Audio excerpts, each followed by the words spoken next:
Bueno, pues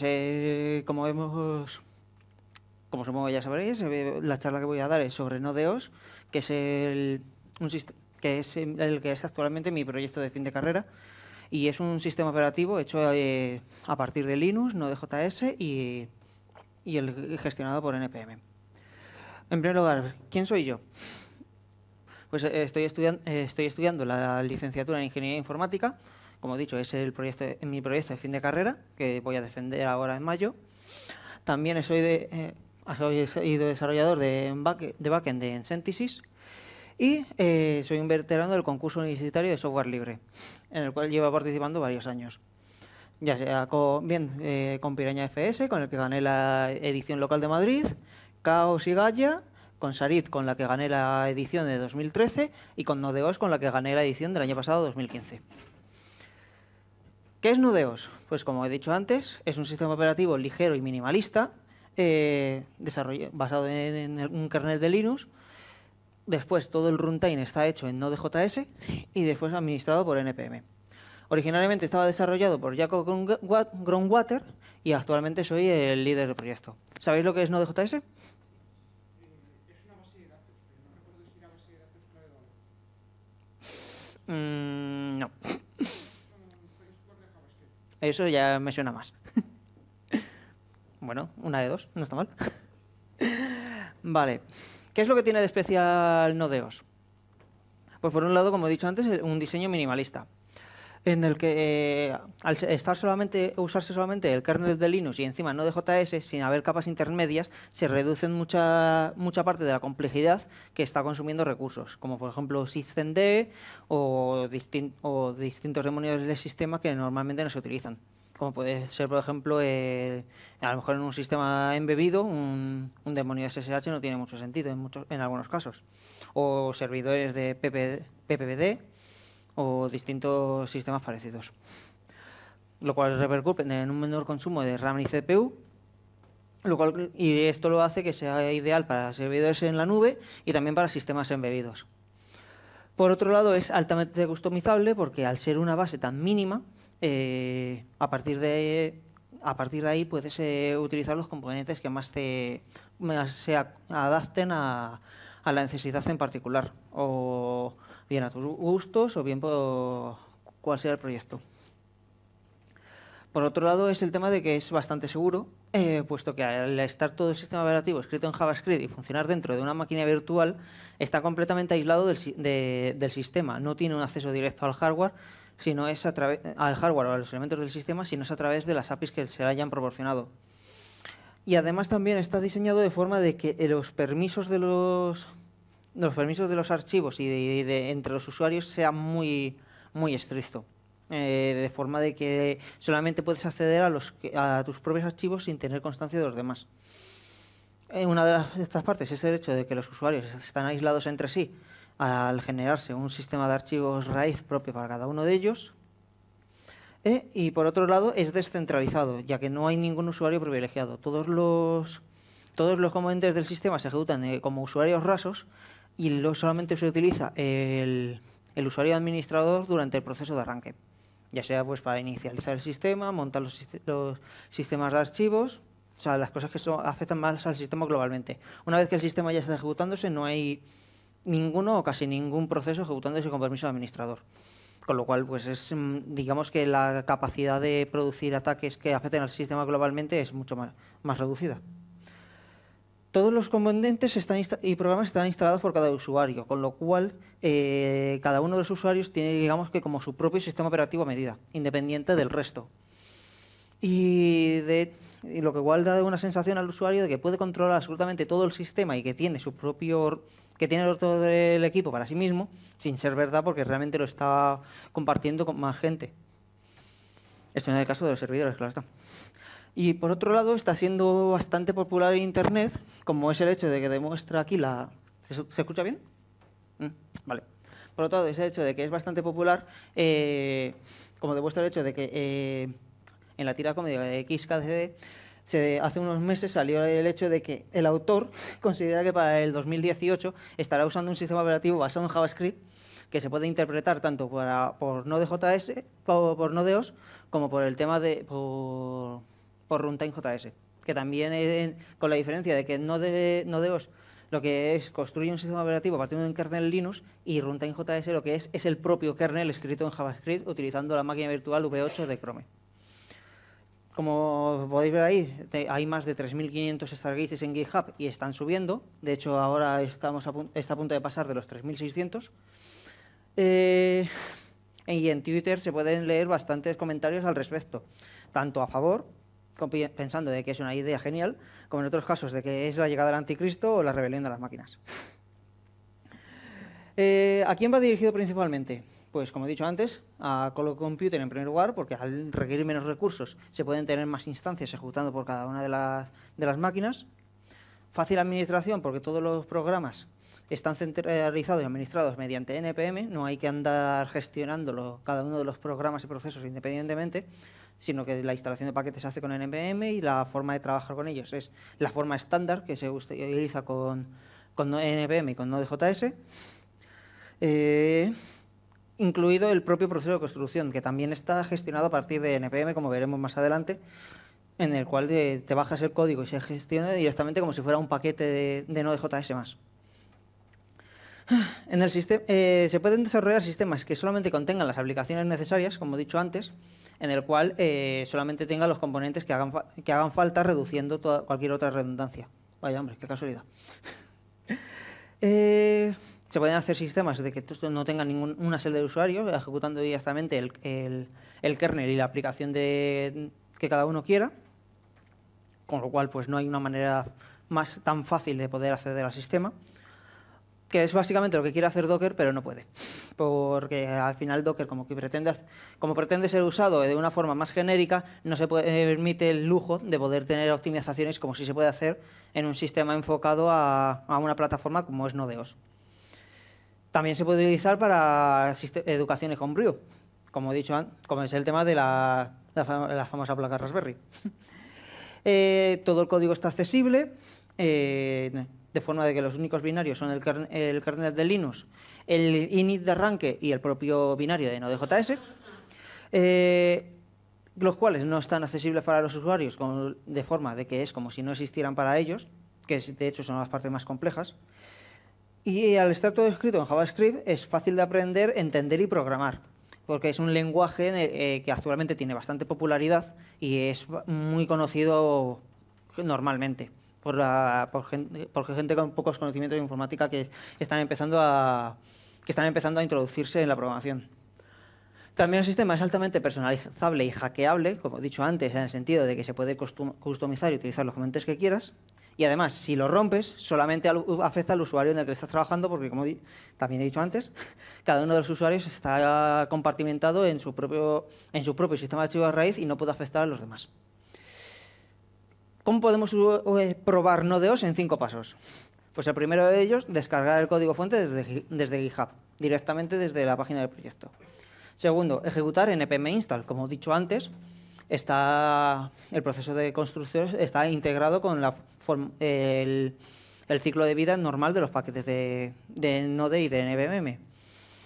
Coger unas palomitas y irse a ver una película porque el proceso de construcción es realmente largo. En esta máquina en concreto, el proceso de construcción desde cero me estaba tardando como 1 hora y cuarto en su momento. Ahora, recientemente, he empezado a añadir que de las distintas capas en las que se compone haya capas ya prediseñadas, como sobre todo el cross-compiler, y el proceso de construcción se ha reducido como a la mitad, más o menos. Entonces, ahora en lugar de ver una película es ver un capítulo de una serie, pero de todas formas también hay que tomárselo con calma.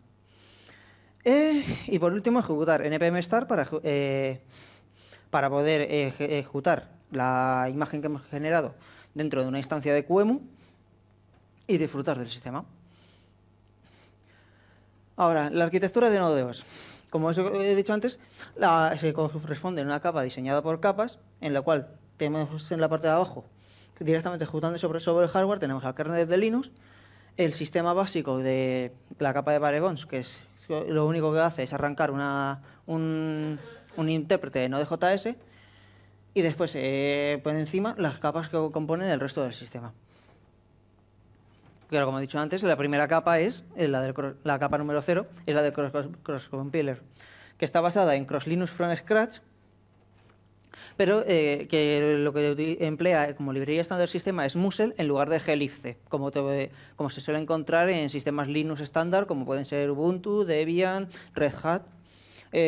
Musel también se encuentra en algunos sistemas Linux de escritorio, pero más nicho, como puede ser Alpine Linux o similares.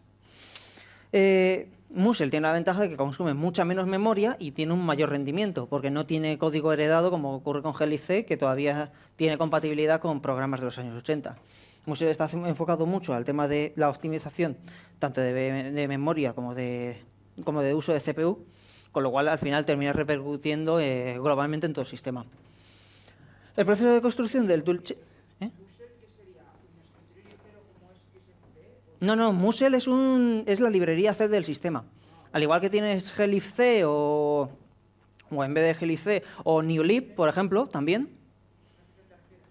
No, GCC es el compilador. O sea, yo lo que estoy hablando es la librería del sistema, que es glibc, newlib o... joder. Sí, la librería básica del sistema que contiene los componentes fundamentales, como son el stdio y compañía.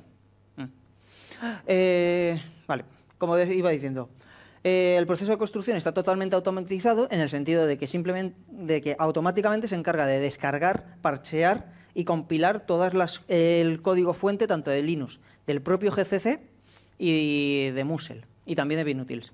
Todo ello para el tema de forma totalmente autónoma crear un cross compiler optimizado y preparado para generar una imagen de Node.js desde cero. Con lo cual el usuario no tiene que preocuparse absolutamente de nada, ni de instalarlo, ni de usarlo, ni nada. La única cosa que hay que hacer es definir la plataforma para la que se quiere generar y no hay que hacer absolutamente nada más. Por defecto utiliza obviamente la plataforma sobre la que está corriendo. Y el cual, recientemente, como he dicho antes, está integrado como un paquete de NPM que se puede descargar como una dependencia más. Y eso, lo que permite que se pueda usar en otros módulos que necesiten el acceso al cross compiler o a un compilador de C. Vale, ahora empezamos ya en faena. La primera capa corresponde a la capa de Barebone. Como he dicho antes, la capa contiene el kernel de Linux y el binario de Node.js. Está basada en Linux 4.5, que es la última release estable que se ha realizado de hace un par de semanas, no más. La compilación se hace estáticamente, sin utilizar módulos. De esta forma es más sencillo después de administrar, porque no hay que andar manejando los módulos. Se tiene todo dentro de un único bloque binario, que ocupa mucha más memoria, pero para un sistema que pretende ser sencillo, fácil de entender como es Node.js, digamos que es asumible. Quizás en el futuro se añada la posibilidad de utilizar módulos. La configuración por defecto que se utiliza es la que corresponde a la plataforma que se quiera utilizar como destino, simplemente eliminando componentes superfluos, como puede ser los sistemas de archivos antiguos, como el MinISFS, que desconozco de algún sistema que lo esté utilizando en producción hoy día, aparte de que sea por motivos históricos. Herramientas de debug, de profiling, que no se dice. Y también se ha añadido el soporte para Fuse, Quse y Overlay FS, lo cual esto es muy importante porque después el resto de capas en las que se compone Node.js lo utilizan muy intensivamente. Luego hablaremos de ello más adelante. Y por otro lado utiliza Node.js 4.4, que también es la última versión estable. En este caso es la versión con un soporte de largo recorrido. Si se está experimentando el tema de darle soporte para la última versión 5 o la próxima que vaya a salir, la 6.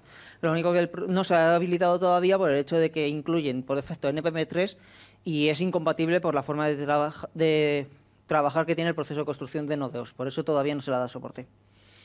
Y ahora, como iba diciendo, la capa de Bones, pues después de tener el kernel de Linux, pues se compone de su propio proceso init.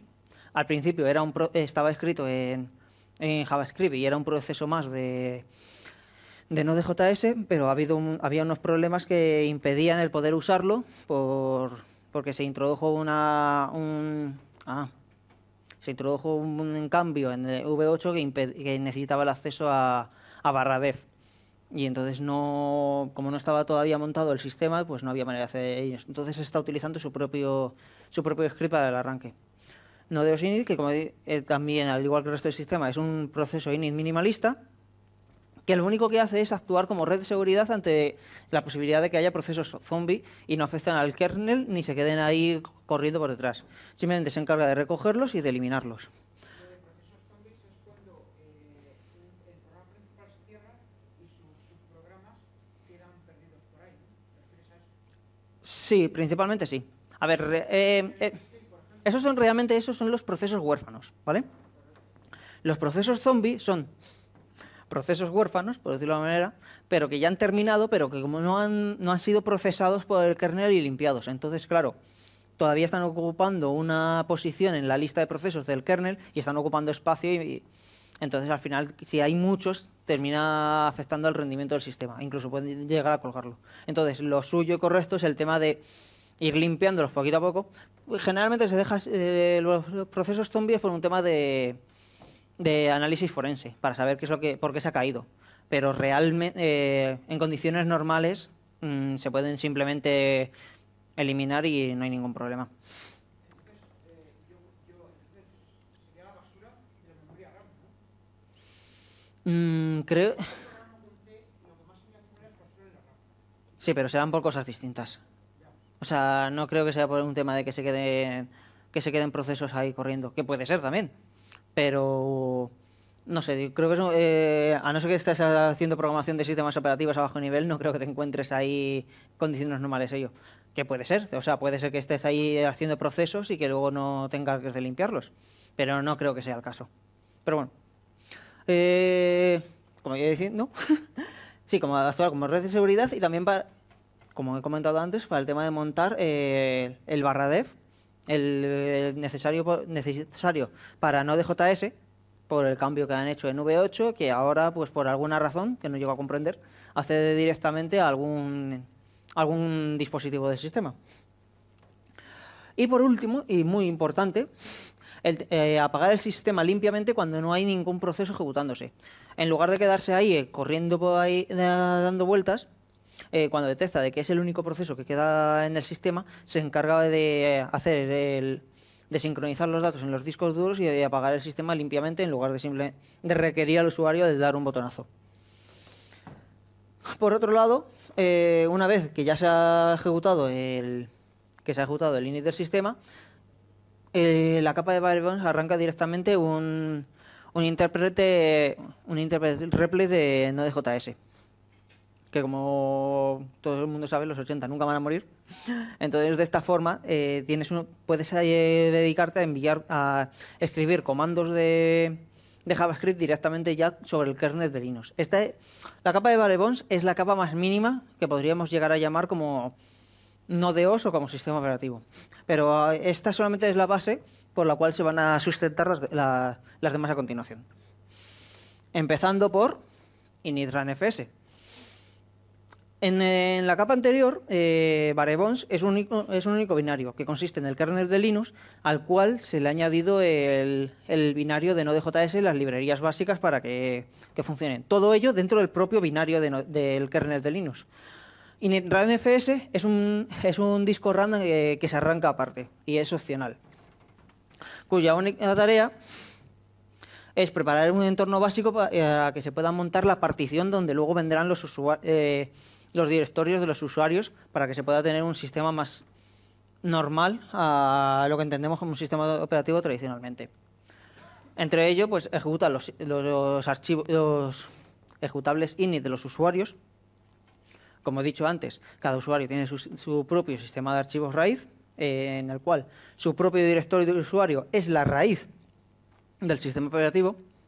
Y por lo tanto también tienen sus propios directorios init, con lo cual durante el arranque del sistema pueden ejecutar los procesos que quieran, o sea, un servidor web o un servidor correo, o pueden hacer algún tipo de notificación externa, decir, oye, estoy vivo, lo que sea. Todo esto dentro de cada uno de los usuarios, independientemente del sistema global. Buena pregunta. Vale. ¿Sabes cuál es la funcionalidad de un sistema init en un sistema normal? Vale.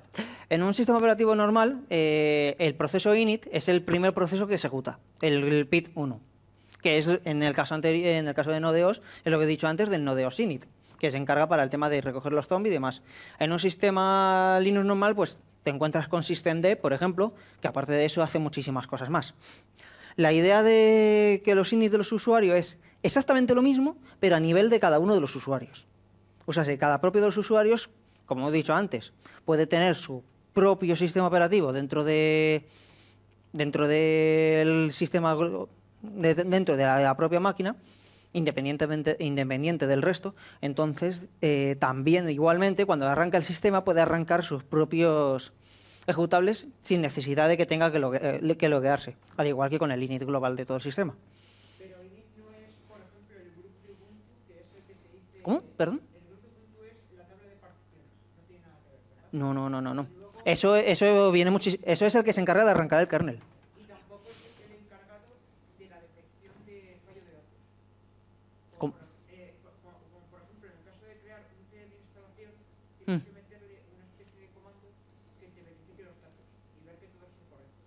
No, eso es igual, eso igualmente eso es antes de que arranque el propio Node.os. Entonces, init es verificación del sistema operativo. Arranque de las funcionalidades básicas del sistema operativo.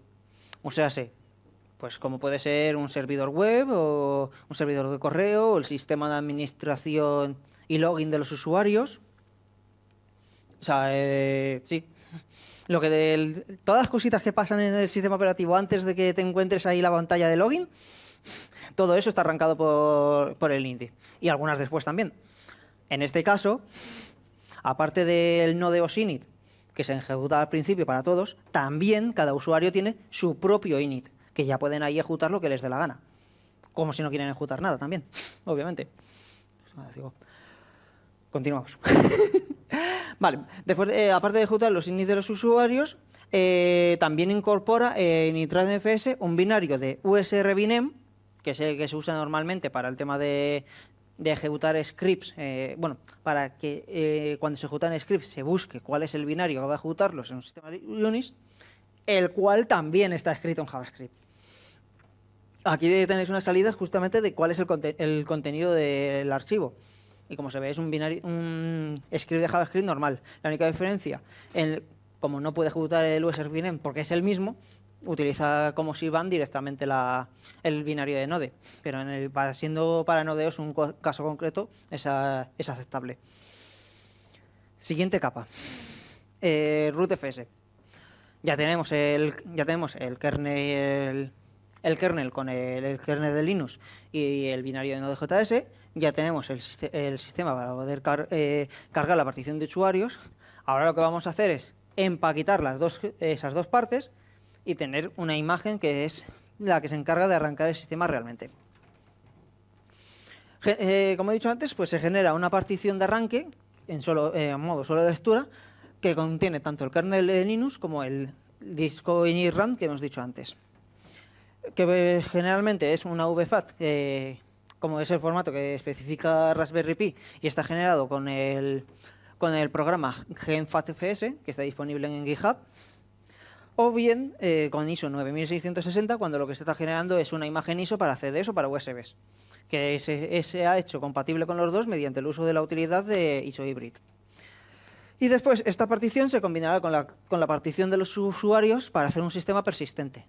Luego, en el caso, como en la demo que voy a mostrar después, en un mismo pendrive puedes tener el arranque del sistema y guardar los datos en el propio pendrive. Pero no como, por ejemplo, sucede con los live CDs que te incluyen, cuando lo grabas en un pendrive te guarda ahí un espacio y tienes una imagen comprimida. No. En el propio USB hay dos particiones que corresponden a la del rootfs y a la partición de los usuarios y son independientes y se puede acceder directamente a ellas sin tener que hacer ningún truco. Entonces, lo que estás diciendo es que se instala el sistema operativo directamente en el pendrive. Sí. Bueno, no es que se instale como tal, pero digamos que se genera una imagen de partición que después se copia directamente al pendrive. Que a efectos prácticos el pendrive arranca después. Que es la gracia. Hombre, eso es lo que mola, ¿no?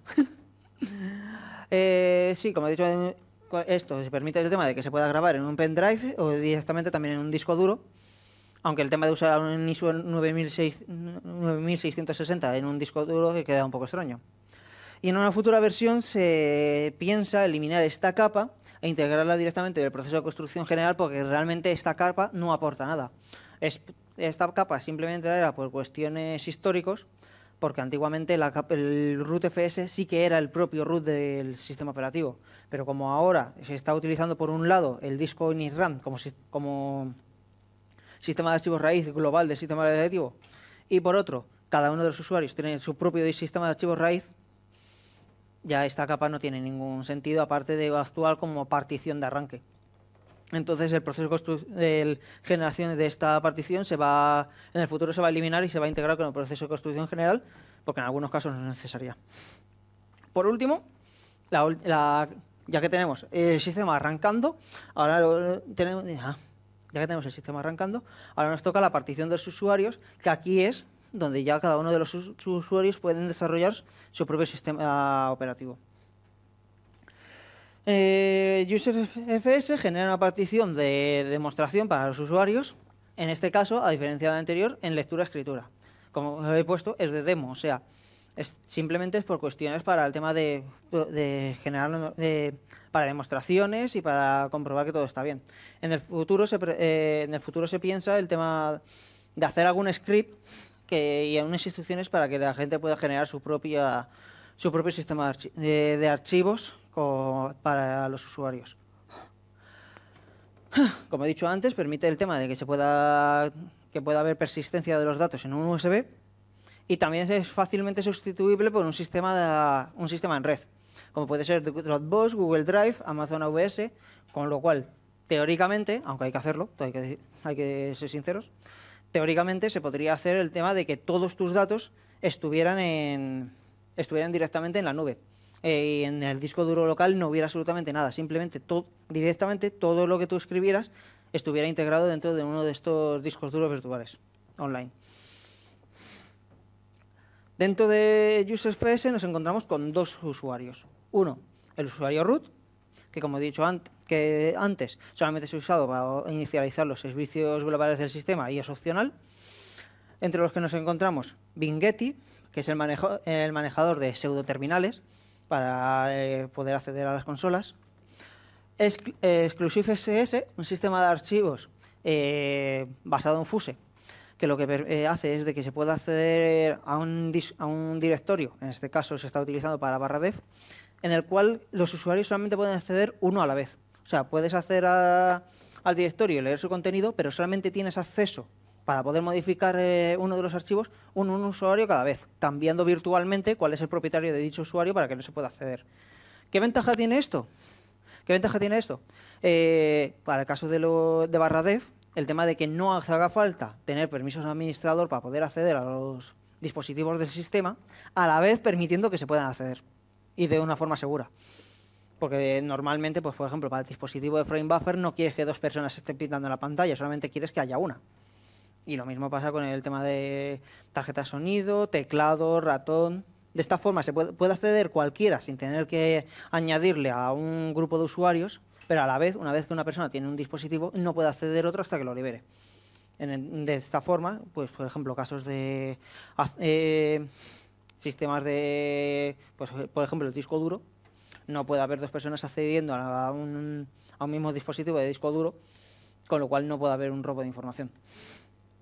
O corrupción de datos, que es casi peor.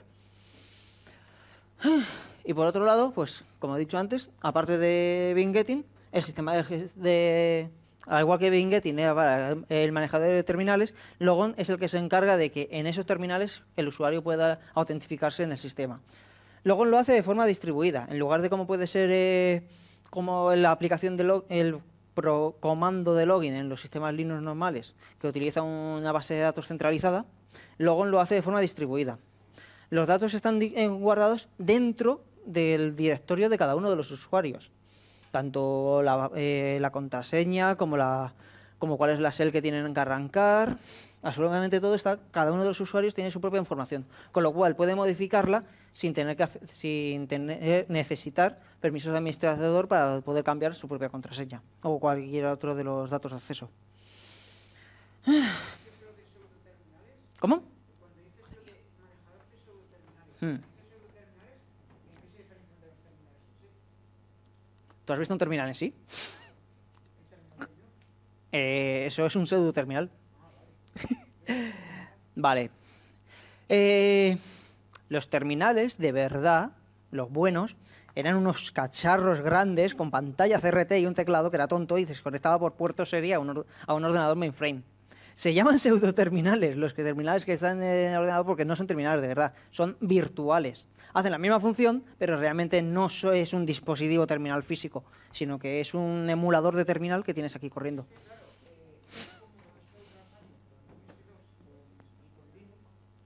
Mm. Punto de vista, MS2 era una virtualización y el terminal de Linux era real, era un terminal real. Y esto lo digo porque con el terminal de Linux podía atacar los puertos del ordenador, pero con el MS2 no podía acceder a los puertos del ordenador. Pues lo cierto es que con MS2 sí que podías, pero no con el intérprete directamente de MS2, con el CMD, sino con un emulador de terminal. Con la diferencia de que en Linux, pues todos son emuladores de terminal, no hay una consola directamente como tal. Incluso la consola de /dev console, que es la propia consola del kernel de Linux, realmente por dentro es un terminal más. En su momento a lo mejor era un terminal completo, pero no sé. Continuamos. En Logon, cada uno de la información de acceso está contenida dentro del directorio de cada usuario, lo cual permite que a cualquiera pueda acceder al sistema, pero se protegen los archivos. O sea, está basado más en cómo funciona Plan 9 para el login. Y igual que antes con el tema de los datos, se podría sustituir fácilmente por un sistema de autentificación externo como puede ser Facebook Connect o Google Account o cualquier otro sistema en la nube, simplemente cambiando el módulo. Y por otro lado, root es el único usuario que tiene acceso a todos los directorios de los demás por diseño, precisamente porque Logon necesita necesita poder acceder a los usuarios para poder leer la información, para poder permitir el acceso. Y también para la administración del sistema a nivel global, pues si hubiera que inicializar algún componente o algo. Obviamente, un gran poder implica una gran responsabilidad, así que solo se permite acceder arrancando en modo administrador. Esto es, en condiciones normales no hay manera de acceder al usuario root, ni siquiera con sudo, por diseño. Si hay que hacer alguna configuración a nivel global, hay que arrancar el sistema en modo administrador, pasándole el parámetro single, como se hace para arrancar en modo monousuario en Linux. En este caso, el proceso init del que hemos hablado antes se encarga de detectarlo y no permitir la carga de los procesos de init de los usuarios. Simplemente te suelta con un intérprete RPL, pero ya directamente dentro del usuario root. Que es lo que he dicho antes, de que se deshabilitan los usuarios. Ahora, el usuario nodeos. Este es un ejemplo de usuario raso. O sea, lo que pudieras hacer con el usuario nodeos es lo mismo que podrías hacer con tu usuario normal en cualquier otro Linux.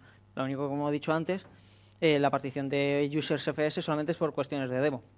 En producción, pues tendría su propio usuario aparte.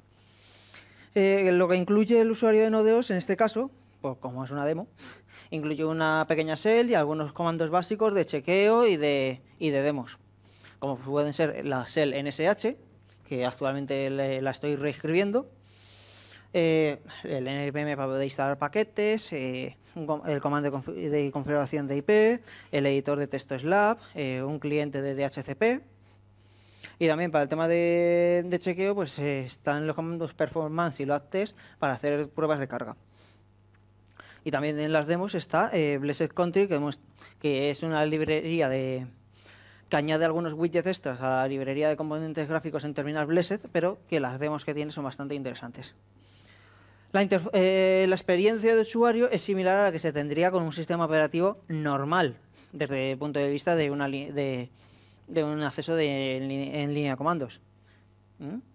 Solo que sería un sistema más limpio al ser Node.os un sistema operativo no POSIX.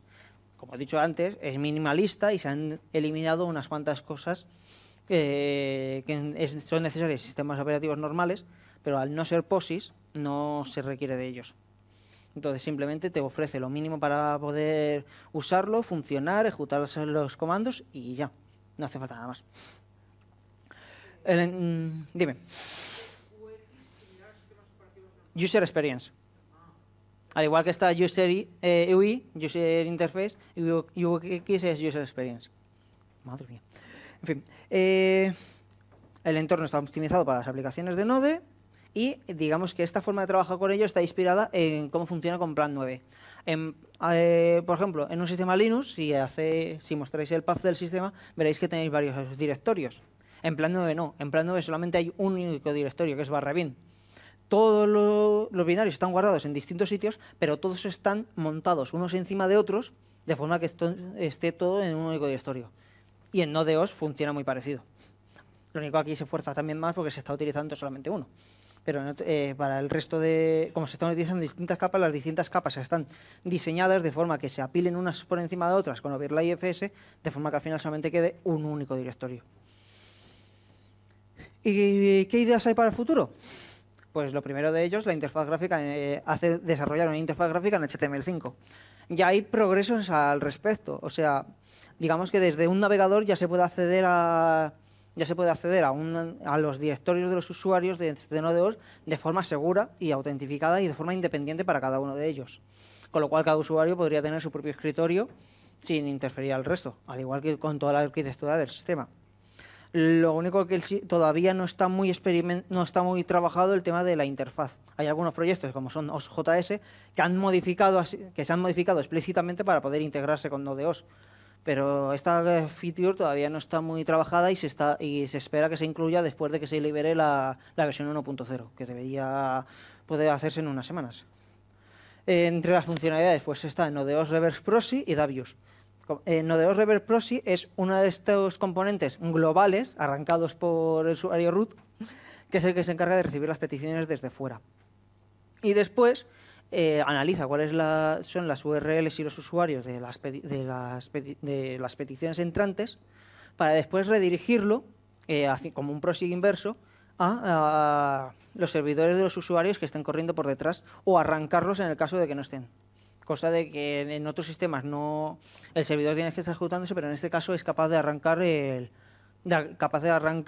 servidor web de cada uno de los usuarios de forma automática. También basado, como he dicho antes, en Logon. Y Davius es un servidor WebDAV minimalista que permite el acceso mediante WebDAV y HTTP a los directorios de los usuarios, mapeando directamente el contenido del sistema de archivos con las rutas de HTTP. Con lo cual la funcionalidad es directa y se permite que sea un servidor web totalmente stateless. Más adelante, quizás a lo mejor el tema de usar contenedores LXD para cada uno de los usuarios, al igual que se están utilizando ahora las jaulas chroot, puede ser. Esto permitiría un uso más fácil de los puertos TCP, porque en el caso anterior de Node.os Reverse Proxy y Davius solamente se podría acceder con HTTP. Y también el tema de desarrollo de sabores del sistema operativo. Por un lado, mainframe, orientado a servicios en la nube y sistemas que no vayan a accederse interactivamente, eliminando todos los componentes que no hagan falta, como es el tema de las consolas, las interfaces de usuario y demás, y dejar solamente un acceso remoto. Y por otro, Workstation, que en este caso sí estaría más cargado con la interfaz HTML5, consolas, soporte de caracteres Unicode en el terminal y más funcionalidad. Y también se está trabajando en el poder compilarlo para RM y MIPS. Por el momento solamente soporta x86 en 32 y 64 bits. En cualquier caso, los pull requests son bienvenidos y cualquier colaboración es aceptada como muchas sonrisas. Y para más información sobre el proyecto, pues podéis verlo en la página del proyecto, en nodeos.com, en el GitHub, para poder acceder al código y contribuir a él, o en el Twitter del proyecto. Y esto es por ahora. Si ahora vamos a hacer una demo, si hay alguna pregunta mientras tanto.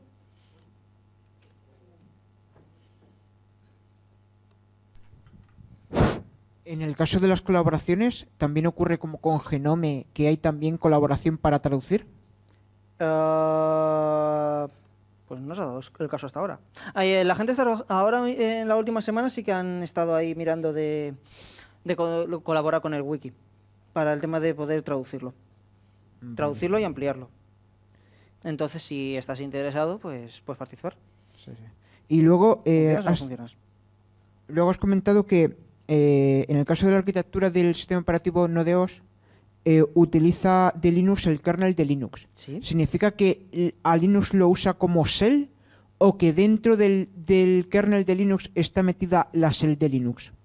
Dentro del kernel de Linux ha incluido el binario de Node.js y sus librerías. O sea, dentro del kernel de Linux se ha incorporado un disco RAM, que es como una imagen de disco en miniatura, que incluye el binario de Node.js y las librerías que necesitan para arrancar. Entonces, si lo arrancas la imagen de Barebones a pelo, que es solamente el kernel de Linux, automáticamente te lanzará contra un intérprete de Node.js. ¿Te ha quedado claro? Vale. Dim. ¿Cómo? Sí, sí. Bueno, lo único que quería preguntar era si es del todo buena idea, después de las últimas noticias de estas semanas, utilizar NPM como gestor de paquetes con las incidencias que ha habido últimamente. Ahí, donde más duele, ¿eh? Ahí nos encontramos con dos cosas, ¿vale? Bueno, realmente nos encontramos con muchas cosas. Realmente el problema no es de NPM como tal, ni de Node por asomo. De hecho, hay gestores de paquetes alternativos. El problema realmente es de NPM como organización, como empresa. El lío es mucho follón, pero realmente a modo de resumen es el tema de que, desde un punto de vista técnico, no se tendría que haber podido eliminar si hay dependencias. Y ya están y no sé si están trabajando en ello o lo habían propuesto algunas personas. Desde la organización de NPM han tomado medidas. No creo que sean tan estrictas como a mí me gustaría. De hecho, considero de que la línea de entrada de NPM es realmente baja. Simplemente con hacer una cuenta ya lo puedes publicar cualquiera. Eso me parece demasiado... Por un lado me parece bastante democrático, por otro me parece demasiado liberal, porque no hay ningún control, te encuentras ahí un montón de paquetes que están vacíos y tienes el nombre cogido, eso en el mejor de los casos. En otros hay paquetes de prueba que dices, ¿qué pintan aquí? Sí, en plan es un poco, la filosofía es en plan que sea a lo tipo jungla y que sobreviva en los paquetes más fuertes, vale, pero no me parece del todo correcto, o sea, debería haber un mínimo de control en cuanto a, al menos que se ponga un repositorio Git para poder hacer mejoras, que en muchos casos ni lo tienen. Eso por un lado, es una cuestión de un punto de vista técnico. Lo que ha pasado estos días es eso, justamente el tema de que se podía eliminar. Ahí tendríamos discusión y debate para mogollón. O sea, no creo que afecte realmente el tema de NPM como organización a Node.OS, porque realmente te puedes montar tu propio registro, sin problemas. O sea, si npm.org, bueno, sí, npmjs.org empieza a dar problemas, montarte tu propio registro de npm es simplemente un servidor web. ¿Para qué más? Si hay problemas, se cambia y ya está. ¿Realmente a qué venía tu pregunta? Aparte de todo el follón que ha habido con el NPM Gate. No, pero porque como NPM es el gestor de paquetes más conocido y con Vale. más comunidad y más paquetes dentro de sus registros, Sí. suponía que Node.OS lo utilizaba precisamente por eso. Vale. Realmente utiliza NPM la aplicación, el gestor de paquetes. También está utilizando npmjs.org, el registro oficial. Pero ya te digo, en caso de problemas, se cambia y ya está. De hecho, originariamente no se estaba utilizando NPM, se estaba utilizando una herramienta propia, NPKG. Pero claro, con su propio repositorio y todo compatible pero digamos que estaba separado. Yo fui precisamente el que propuso el tema de vamos a unificarlo, vamos a utilizar el NPM estándar, que la gente ya sabe manejarlo, ya sabe utilizarlo. Pero no, o sea, usando el comando npm no costaría absolutamente nada utilizar un registro alternativo en caso de problemas. ¿Mm? ¿Alguna cosa más?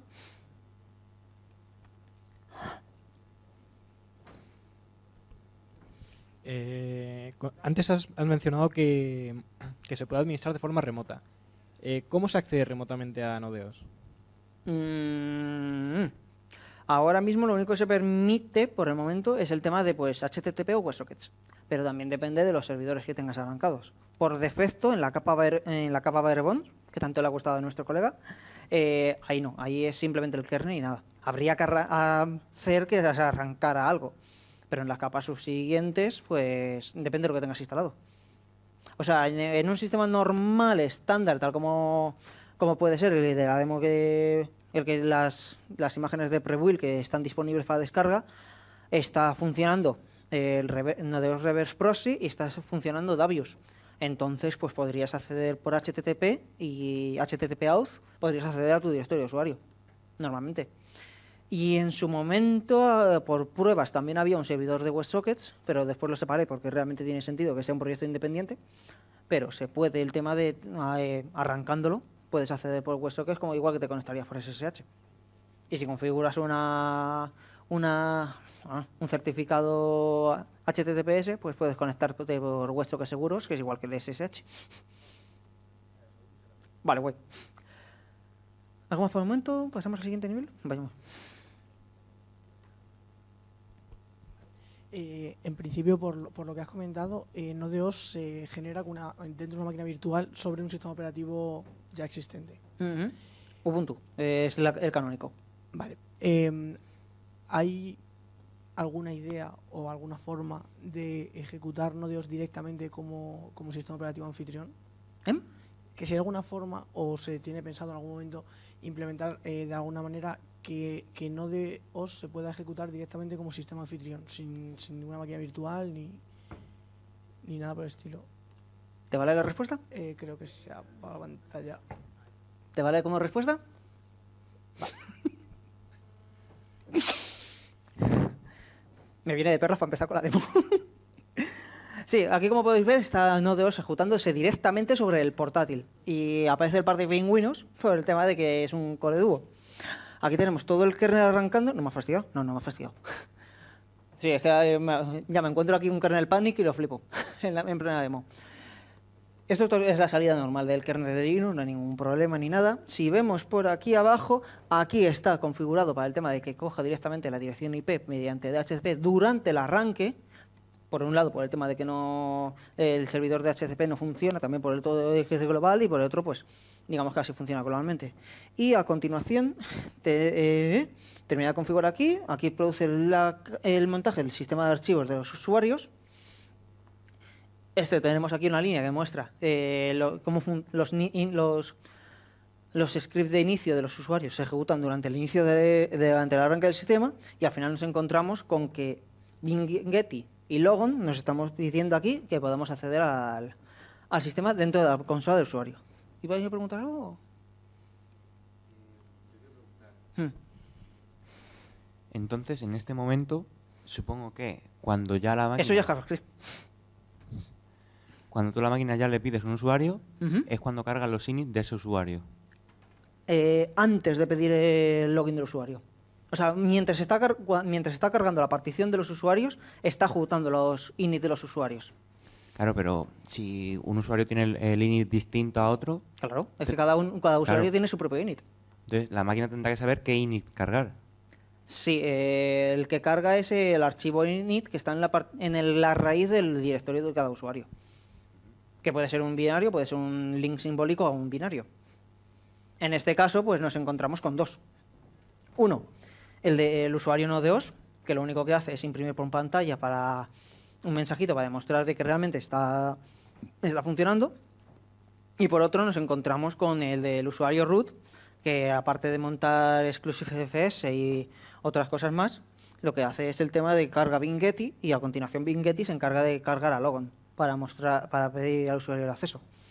Entonces simplemente cogemos, introducimos el usuario y la contraseña y ahora estamos en una shell de NSH que también está hecha ahí en JavaScript, que como podemos ver pues se puede usar normalmente con sus comandos ls o bien pues por ejemplo con distintos usuarios en /bin. Realmente este /bin es una mezcla de /bin que está en la capa de Barebones, que como veis contiene el binario de Node, el binario de Node y el resto de comandos que están instalados dentro de del /bin propio del propio usuario.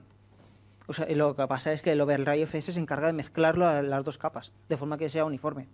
Pero ¿esto aquí? Sí. El directorio actual del usuario es raíz. No es raíz. O sea, realmente es su directorio de usuario, pero virtualmente el usuario cree que es el raíz del ordenador. Ahí. Una preguntita que se me había olvidado antes. Todos los, digamos, ¿cómo decirlo? Parte del software que en Debian, Ubuntu y demás lo ejecuta el systemd o init o el que sea, en este caso lo ejecuta directamente el kernel de Linux, por ejemplo. No existe. Lo ejecuta cada usuario si lo necesita. Pero, por ejemplo, la configuración de red que aparecía ahí. Ah, vale. Eso es un truco, te admito.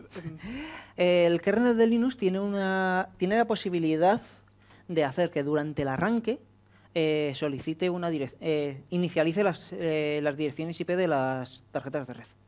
Entonces lo que estoy haciendo es pasando de los parámetros al kernel durante el arranque para decirle, oye, cárgamelo con DHCP, pero igualmente se podría configurar para cargarlo con una dirección IP estática o lo que sea.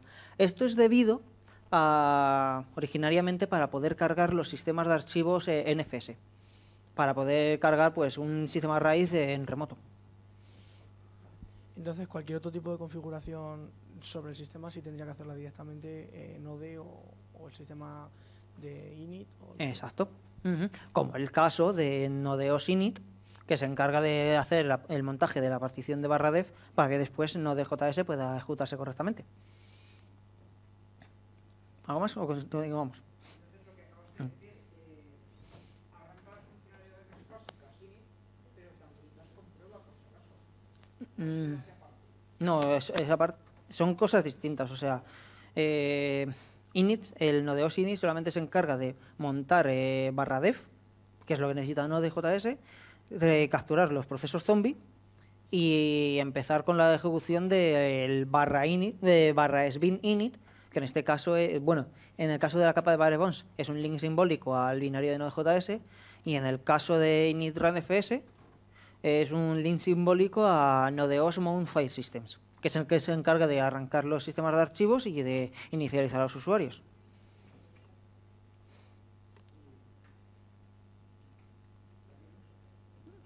¿No? Seguimos. Vale. Pues como iba... vale. Bueno, ya terminamos, ¿vale?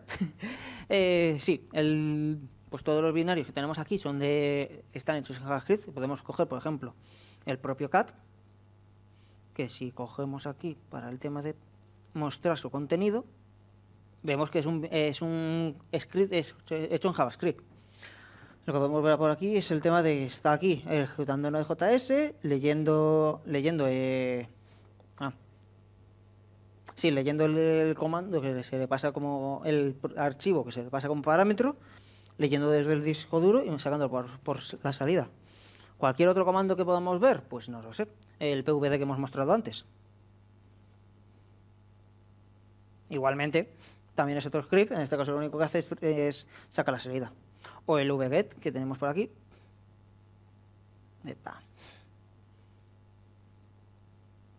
Que como veis, también el propio vget también está hecho en JavaScript. Ya que estamos con el vget, vamos a ver hacer que funcione. Aunque antes me ha fallado y quizás tenga que hacer algún truquito más, pero bueno. Y pues ha funcionado. Decidme una página. ¿Eh? Esa es buena. ¿Cómo es? Google.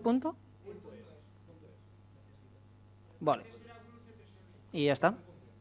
Vale, pues entonces hacemos ls, nos encontramos por aquí el del google.es, hacemos el cat y ahora lo vamos a flipar. Ahí está todo el código del... Ahí está todo el código de la página del google.es. Y como he mostrado antes, el tema del VG también está escrito en JavaScript. De forma que cualquier usuario pues que quiera ver cómo está hecho un programa por dentro, en lugar de tener que irse al código, modificarlo, compilarlo y demás, lo tiene directamente. Y puede modificarlo porque o bien tiene su propia copia o bien puede sobreescribirla sin afectar al resto del usuario. Y... Lo que te quería preguntar es que antes has dicho que a la hora de instalar Node.js Sí. tardaba muchísimo en instalarse. Ujú. ¿Eso por qué es? Lo digo porque cuando yo instalo... Porque lo tiene que compilar absolutamente todo. O sea, no es un tema de instalación. La instalación realmente, una vez que tienes ya tienes las imágenes hechas, la instalación simplemente es un DD, básicamente.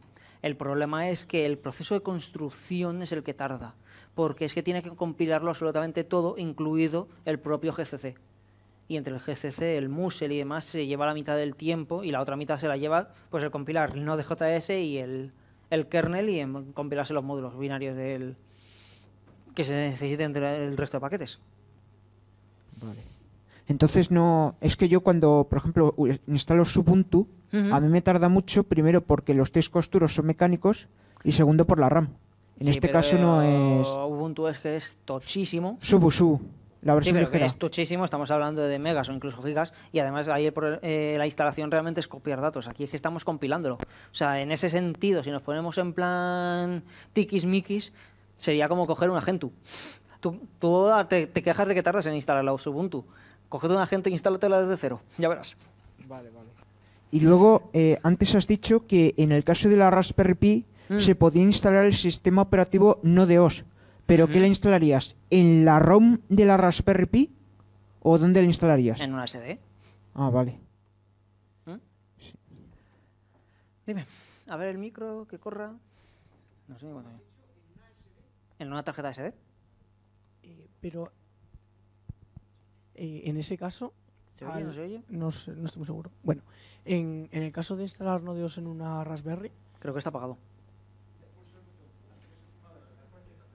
Ah, vale, perdón. En el caso de instalar Node.js en una Raspberry, en principio la Raspberry tiene una arquitectura ARM. Antes de nada decir, no, todavía no se ha conseguido.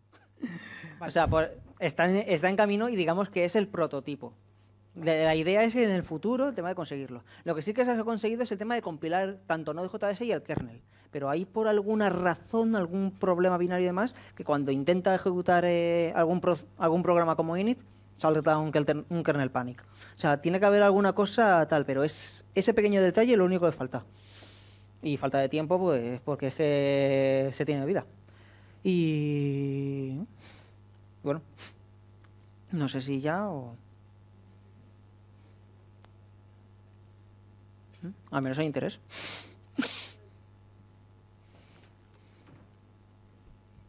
Entonces, Node.js es un sistema operativo que se ejecuta sobre la máquina virtual de JavaScript. Correcto. Vale. Node.js es sobre la máquina de Node.js, la cual está corriendo directamente sobre Linux. Sobre el kernel de Linux, sin capas intermedias. Vale.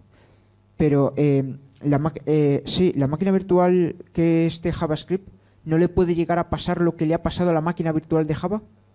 ¿De qué? ¿Qué le ha La pasado? máquina virtual de Java hoy en día tiene bastantes agujeros. Hombre, todo el software tiene agujeros. No, pero es que no sabría qué decir. Realmente no sabría qué te refieres exactamente. Java se creó, lo que es la máquina virtual de Java se creó para una especificación, pero con el paso del tiempo se ha ido utilizando para todo. Entonces, claro, eso le ha ido dando problemas. Y a eso Ya. le tienes que sumar el tiempo. Vale, ahí no sé, digamos que ahí es porque se la está añadiendo, entiendo yo, no sé muy bien cómo va la JVM, Pero entiendo yo de que realmente el problema ahí estaba en de que le han estado metiendo cada vez más funcionalidad a la máquina de Java. Pero no de JS, es que justamente están haciendo lo contrario. O sea, por un lado es V8, que está bastante bien testeado, porque es el motor de JavaScript que utiliza Chrome, que actualmente es el de los navegadores más usados, si no el más usado. Y además el core de Node.js, el core, la librería, es muy pequeña. Te la puedes leer un día, todo el código de Node.js. Y aparte de eso es que la funcionalidad interna la están tratando de mover fuera módulos externos. O sea, en ese sentido no creo que sea por el tema de añadir más cosas, que pueda haber más agujerosidades, sino justamente al contrario. Entiendo yo que es a lo que te referías. Sí, sí, sí. Y luego, antes lo de Minix FS. Sí. No me ha quedado claro. ¿Qué es?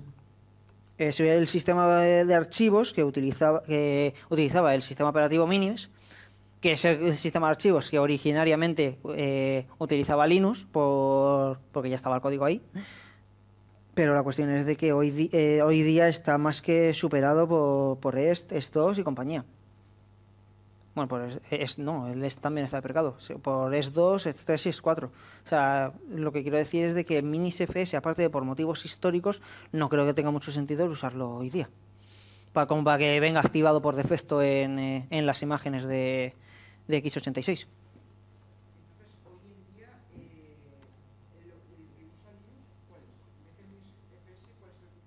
El más común es 4, que es el mismo que utiliza Nodeos. EST 4, extensión 4. Bueno, mientras estaba aquí con las preguntas, he abierto un intérprete de Node, aunque no se vea muy bien, y me he puesto a ejecutar aquí algunos comandos simplemente por el tema de mostrar la información del sistema. O sea, lo único que he hecho ha sido el tema de sacar la memoria total, quitarle la memoria consumida y pasarla a megas, para saber cuánto estoy consumiendo exactamente. Y en este caso, pues, solamente con lo que he estado aquí de la demo y demás, apenas son 118 megas de RAM. Es un poco elevado por el tema de que hay varios procesos de Node, pero se podría hacer incluso menos si todo estuviera en C o se optimizara de alguna manera. De hecho, con menos capas o con menos binarios ejecutándose, consume mucho menos. He visto en algunos casos hasta 68, pero la cuestión es de que es muchísimo. Para tener un sistema con una shell usable es bastante menor de lo que tienes con un sistema normal. Y de hecho ya puedes tener un servidor web corriendo aquí, o un sistema en producción. Y si le quitas las capas del usuario de root y lo ejecutas directamente, es incluso menor y lo tienes ahí en plan dedicado. Y eso por ahora. Ya por último, MUSL. ¿Cómo? MUSL. MUSL. Ah, sí, ¿qué pasa? ¿Qué es? Es, como te he dicho antes, la librería del sistema, que de hecho la tenemos por aquí, por si la quieres ver. Lo tenemos aquí en /lib. Aquí tenemos, en /lib tenemos el cargador de las aplicaciones, bueno, las librerías de libfuse y el resto de librerías que corresponden a la librería C del sistema, que en este caso es Musel, pero si estuviéramos usando el libc, como está dividido en varios archivos, encontraríamos aquí un montón de entradas más. Y obviamente la carpeta de Node Modules con todos los módulos de Node.js que están instalados tanto globalmente como instalados dentro del propio usuario. Y si no hay nada más, creo que podemos ir chapando ya. Y entonces la función init lo hace a nivel de librerías, ¿no? ¿Perdón? Init lo hace a nivel de librería. ¿Qué es lo que hace el qué? La función init lo que hace es, en el caso de los usuarios, el comando init. El comando init lo hace a nivel de librerías, ¿no? ¿Pero cuál de los init? El de los usuarios. Ah, el de los usuarios. Sí, el init de los usuarios. Buena pregunta, vale. El init de los usuarios, usase si lo vemos, también es un binario de JavaScript. Que este mensajito que vemos aquí de hello I am user init script es el mismo mensajito que hemos visto antes, durante el arranque del sistema. Entonces, claro, aquí cualquier usuario puede andar modificando las cosas. O sea, es lo que digo. Si en lugar de querer mostrar un mensaje durante el arranque, queremos arrancar un servidor web, pues podríamos arrancarlo aquí. O sea, yo me podría coger, ponerme a editar este archivo de texto, este script de JavaScript, y hacer que arranque un servidor web y acceder a él desde afuera. Nada mental para hacerlo. Nada mental para la próxima demo. Y bueno, pues creo que nada más. Pues está. Guay. Porque gente con pocos conocimientos de informática que están empezando a introducirse en la programación. También el sistema es altamente personalizable y hackeable, como he dicho antes, en el sentido de que se puede customizar y utilizar los componentes que quieras. Y además, si lo rompes, solamente afecta al usuario en el que estás trabajando, porque como también he dicho antes, cada uno de los usuarios está compartimentado en su propio sistema de archivos de raíz y no puede afectar a los demás. ¿Cómo podemos probar Node.os en 5 pasos? Pues el primero de ellos, descargar el código fuente desde GitHub, directamente desde la página del proyecto. Segundo, ejecutar npm install. Como he dicho antes, el proceso de construcción está integrado con el ciclo de vida normal de los paquetes de Node y de npm. Coger unas palomitas y irse a ver una película porque el proceso de construcción es realmente largo. En esta máquina en concreto, el proceso de construcción desde cero me estaba tardando como 1 hora y cuarto en su momento. Ahora, recientemente, he empezado a añadir que de las distintas capas en las que se compone haya capas ya prediseñadas, como sobre todo el cross-compiler, y el proceso de construcción se ha reducido como a la mitad, más o menos. Entonces, ahora en lugar de ver una película es ver un capítulo de una serie, pero de todas formas también hay que tomárselo con calma. Y por último, ejecutar npm start para poder ejecutar la imagen que hemos generado dentro de una instancia de QEMU y disfrutar del sistema. Ahora, la arquitectura de Node.os. Como he dicho antes, se corresponde a una capa diseñada por capas, en la cual tenemos en la parte de abajo, directamente ejecutando sobre el hardware, tenemos el kernel de Linux, el sistema básico de la capa de Barebones, que es lo único que hace es arrancar un intérprete de Node.js, y después por encima las capas que componen el resto del sistema. Claro, como he dicho antes, la primera capa es la capa número 0, es la del cross-compiler, que está basada en CrossLinux from scratch, pero que lo que emplea como librería estándar del sistema es Muscle en lugar de glibc, como se suele encontrar en sistemas Linux estándar, como pueden ser Ubuntu, Debian, Red Hat. Muscle también se encuentra en algunos sistemas Linux de escritorio, pero más nicho, como puede ser Alpine Linux o similares. Vale. Bueno, pues como supongo que ya sabréis, la charla que voy a dar es sobre Node.os, que es el que es actualmente mi proyecto de fin de carrera, y es un sistema operativo hecho a partir de Linux, Node.js y gestionado por npm. En primer lugar, ¿quién soy yo? Pues estoy estudiando la licenciatura en Ingeniería Informática. Como he dicho, es mi proyecto de fin de carrera, que voy a defender ahora en mayo. También soy desarrollador de backend en Synthesis y soy un veterano del concurso universitario de software libre, en el cual llevo participando varios años. Ya sea con Piraña FS, con el que gané la edición local de Madrid, Chaos y Gaia, con Sarit, con la que gané la edición de 2013, y con Node.os, con la que gané la edición del año pasado, 2015.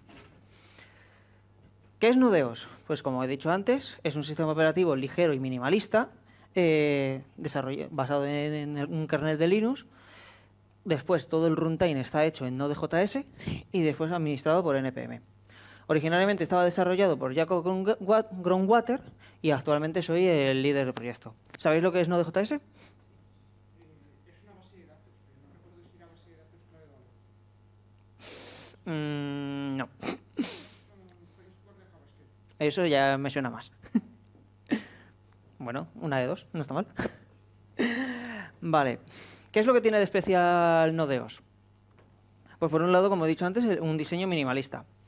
en el que al usarse solamente el kernel de Linux y encima Node.js, sin haber capas intermedias, se reduce mucha parte de la complejidad que está consumiendo recursos, como por ejemplo systemd o distintos demonios del sistema que normalmente no se utilizan. Como puede ser, por ejemplo, a lo mejor en un sistema embebido, un demonio SSH no tiene mucho sentido en algunos casos.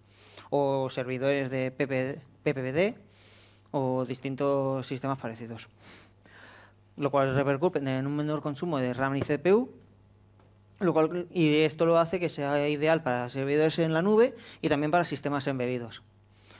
Por otro lado, es altamente customizable porque al ser una base tan mínima, a partir de ahí puedes utilizar los componentes que más se adapten a la necesidad en particular, o bien a tus gustos o bien por cuál sea el proyecto.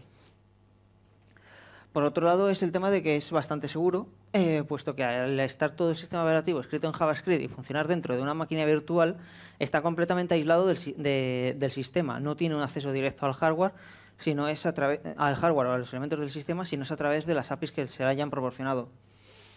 Y además también está diseñado de forma de que los permisos de los archivos y entre los usuarios sea muy estricto.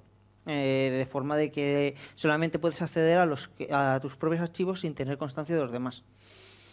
Una de estas partes es el hecho de que los usuarios están aislados entre sí al generarse un sistema de archivos raíz propio para cada uno de ellos. Y por otro lado es descentralizado, ya que no hay ningún usuario privilegiado. Todos los componentes del sistema se ejecutan como usuarios rasos y solamente se utiliza el usuario administrador durante el proceso de arranque. Ya sea pues para inicializar el sistema, montar los sistemas de archivos, o sea, las cosas que afectan más al sistema globalmente. Una vez que el sistema ya está ejecutándose, no hay ninguno o casi ningún proceso ejecutándose con permiso de administrador. Con lo cual, pues digamos que la capacidad de producir ataques que afecten al sistema globalmente es mucho más reducida. Todos los componentes y programas están instalados por cada usuario, con lo cual cada uno de los usuarios tiene, digamos que como su propio sistema operativo a medida, independiente del resto. Y lo que igual da una sensación al usuario de que puede controlar absolutamente todo el sistema y que tiene todo el equipo para sí mismo, sin ser verdad porque realmente lo está compartiendo con más gente. Esto en el caso de los servidores, claro está. Y por otro lado, está siendo bastante popular en Internet, como es el hecho de que demuestra aquí ¿Se escucha bien? Vale. Por otro lado, es el hecho de que es bastante popular, como demuestra el hecho de que en la tira cómica de XKCD, hace unos meses salió el hecho de que el autor considera que para el 2018 estará usando un sistema operativo basado en JavaScript que se puede interpretar tanto por Node.js como por Node.os, como por el tema por Runtime.js, que también con la diferencia de que Node.os lo que es construye un sistema operativo partiendo de un kernel Linux y Runtime.js lo que es el propio kernel escrito en JavaScript utilizando la... Musel tiene la ventaja de que consume mucha menos memoria y tiene un mayor rendimiento, porque no tiene código heredado como ocurre con GLC, que todavía tiene compatibilidad con programas de los años 80. Musel está enfocado mucho al tema de la optimización, tanto de memoria como de uso de CPU, con lo cual al final termina repercutiendo globalmente en todo el sistema. El proceso de construcción del toolchain... No, Musel es la librería C del sistema. Al igual que tienes glibc o en vez de glibc o newlib, por ejemplo, también. No, GCC es el compilador. O sea, yo lo que estoy hablando es la librería del sistema, que es glibc, newlib o... Sí, la librería básica del sistema que contiene los componentes fundamentales, como son el stdio y compañía. Vale, como iba diciendo, el proceso de construcción está totalmente automatizado en el sentido de que automáticamente se encarga de descargar, parchear y compilar el código fuente tanto de Linux, del propio GCC y de Musel, y también de Binutils. Todo ello para el tema de forma totalmente autónoma, crear un cross-compiler optimizado y preparado para generar una imagen de Node.os desde cero, con lo cual el usuario no tiene que preocuparse absolutamente de nada, ni de instalarlo, ni de usarlo, ni nada. La única cosa que hay que hacer es definir la plataforma para la que se quiere generar y no hay que hacer absolutamente nada más. Por defecto utiliza obviamente la plataforma sobre la que está corriendo. Y el cual, recientemente, como he dicho antes, está integrado como un paquete de NPM que se puede descargar como una dependencia más. Y eso, lo que permite que se pueda usar en otros módulos que necesiten el acceso al cross compiler o a un compilador de C. Vale, ahora empezamos ya en faena. La primera capa corresponde a la capa de Barebone. Como he dicho antes, la capa contiene el kernel de Linux y el binario de Node.js. Está basada en Linux 4.5, que es la última release estable que se ha realizado de hace un par de semanas, no más. La compilación se hace estáticamente, sin utilizar módulos. De esta forma es más sencillo después de administrar, porque no hay que andar con máquina virtual V8 de Chrome. Como podéis ver ahí, hay más de 3.500 Stargates en GitHub y están subiendo. De hecho, ahora está a punto de pasar de los 3.600. Y en Twitter se pueden leer bastantes comentarios al respecto, tanto a favor, pensando de que es una idea genial, como en otros casos de que es la llegada del anticristo o la rebelión de las máquinas. ¿A quién va dirigido principalmente? Pues, como he dicho antes, a Colo Computer en primer lugar, porque al requerir menos recursos se pueden tener más instancias ejecutando por cada una de las máquinas. Fácil administración, porque todos los programas están centralizados y administrados mediante NPM, no hay que andar gestionándolo cada uno de los programas y procesos independientemente, sino que la instalación de paquetes se hace con NPM y la forma de trabajar con ellos es la forma estándar que se utiliza con NPM y con Node.js, incluido el propio proceso de construcción, que también está gestionado a partir de NPM, como veremos más adelante, en el cual te bajas el código y se gestiona directamente como si fuera un paquete de Node.js más.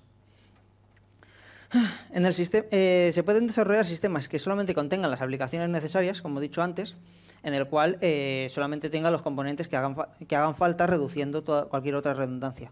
Vaya, hombre, qué casualidad. Se pueden hacer sistemas de que no tengan ninguna celda de usuario, ejecutando directamente el kernel y la aplicación que cada uno quiera, con lo cual pues no hay una manera tan fácil de poder acceder al sistema, que es básicamente lo que quiere hacer Docker, pero no puede. Porque al final Docker, como pretende ser usado de una forma más genérica, no se permite el lujo de poder tener optimizaciones como si se puede hacer en un sistema enfocado a una plataforma como es Node.js. También se puede utilizar para educación Homebrew, como he dicho antes, como es el tema de la famosa placa Raspberry. Todo el código está accesible, de forma de que los únicos binarios son el kernel de Linux, el init de arranque y el propio binario de Node.js, los cuales no están accesibles para los usuarios de forma de que es como si no existieran para ellos, que de hecho son las partes más complejas. Y al estar todo escrito en JavaScript es fácil de aprender, entender y programar, porque es un lenguaje que actualmente tiene bastante popularidad y es muy conocido normalmente.